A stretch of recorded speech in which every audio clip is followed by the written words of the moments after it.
అన్నెపర్తిలోని 12వ battalion కమాండెంట్గా B Ramakrishna బాధ్యతలు స్వీకరించారు. ఈ సందర్భంగా బెటాలియన్ పురోగతికి, సిబ్బందికి సంక్షేమానికి మొదటి ప్రాధాన్యత ఇస్తానని ఆయన చెప్పారు.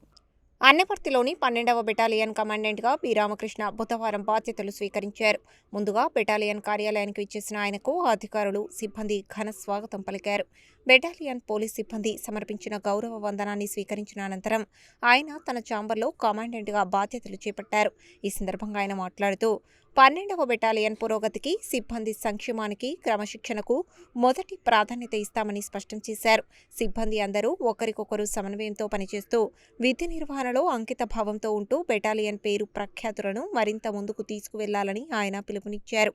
ఈ కార్యక్రమంలో కొత్త కమాండెంట్కు battalion additional commandant L Nageswara Rao, assistant కమాండెంట్లు Narsing Venkanna, K Mahender, AO Dayakar, medical officer R Sharmila Devi, RI Nitin Gautam, ఆర్ఎస్ఐలు, ఆఫీస్ సూపరింటెండెంట్, మినిస్టీరియల్ స్టాఫ్, ఇతర పోలీసు సిబ్బంది పుష్పగుచ్చాలు అందజేసి ప్రత్యేక శుభాకాంక్షలు తెలియజేశారు.